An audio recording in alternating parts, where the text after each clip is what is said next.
Bonjour à tous les amis, on se retrouve pour le quintet de jeudi, direction l'hippodrome de Paray-Longchamp pour le prix Bel Air qui va se disputer en Réunion 1 course 8 au départ 18h dès 3 ans, 1600 mètres donc le mile, sur un terrain bon souple 3,3, disons que sur Longchamp c'est vraiment le seul hippodrome entre guillemets, où je donne quand même pas mal d'importance à la corde. On revient tout de suite sur ce qui s'est passé la veille dans le quintet du jour. On est premier, troisième et cinquième.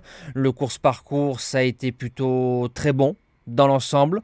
On fait un 3 sur 4 avec les objectifs, le report qui passe, un trio en 3 chevaux et pas mal de simples dans le course-parcours de Vincennes. On démarre tout de suite la sélection. Donc je suis parti du numéro 2 Vintage Code qui a fait troisième pour son premier quintet plus. Donc c'est la ligne Apax qui était notre base gagnante et Oujda qui était ensuite lors de son quintet suivant la dernière minute. Donc le cheval a fait troisième de deux gagnantes quintet. Ça c'est bien. Il a couru deux fois sur 1600 mètres, premier et deuxième. C'est un cheval qu'on monte dans le peloton de tête, corde 3, Théo Bachelot qui est à la monte.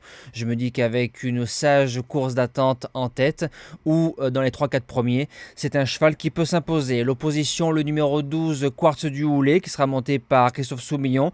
8 sur 8 en course, 2 sur 2 dans les quintés plus. Il fait de la PSF à terrain très souple. 2 sur 2 sur la piste de Longchamp. Lui aussi se monte dans le peloton de tête. Lui aussi peut s'imposer. Disons que la corde a fait un petit peu la différence dans le choix de mon gagnant.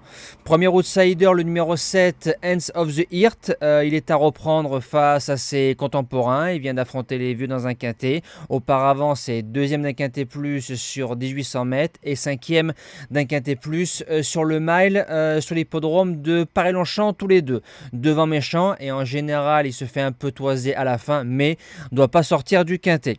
Deuxième outsider, le numéro 1, William Tell, 5 sur 6 en course. Deuxième, dixième, premier, deuxième, troisième d'un quintet plus et deuxième, court bien frais. En 43 de valeur, ce sera que pour les places. Surtout qu'il a pioché la corde numéro 15. Pour les chances, on commence avec le numéro 4, Durango.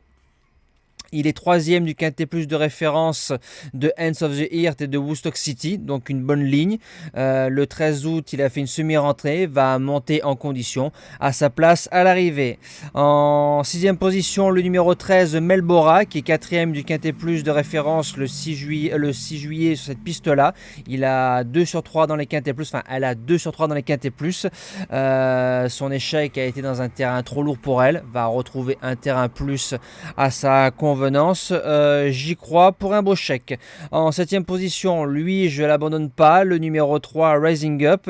Il va retrouver le parcours de sa 3e place dans un quintet plus. Dernièrement, 7e, il y a eu du mieux. Attention. Et je termine avec le bottom white, le numéro 16, Pré-8. Premier handicap, premier quintet plus, ça va être un peu une découverte, mais la ligne Galandide et Madigan, je trouve que c'est pas trop mal dans ce quintet très touffu. C'est un cheval aussi qu'on peut monter dans le peloton de tête, c'est une surprise, pourquoi pas dans cette épreuve. Et en cas de non partant, qui rentrera en 8e position de la sélection, le numéro 8, Hernan Cortés, il a une belle ligne avec William Tell, maintenant en 42 valeurs. Il a déjà gagné sur la piste, mais je pense qu'il faut raser les murs et c'est plus un 5 possible, donc pour les joueurs de champ réduit, pourquoi pas. Et moi je me répète, il rentrera en 8e position en cas de non partant d'un des 8 cités. Moi je vous dis à demain pour le premier quintet du mois de septembre. On va retrouver les trotteurs sur l'hippodrome de Paray-Vincennes. Passez un bon quintet, passez une belle après-midi et bonjour à tous.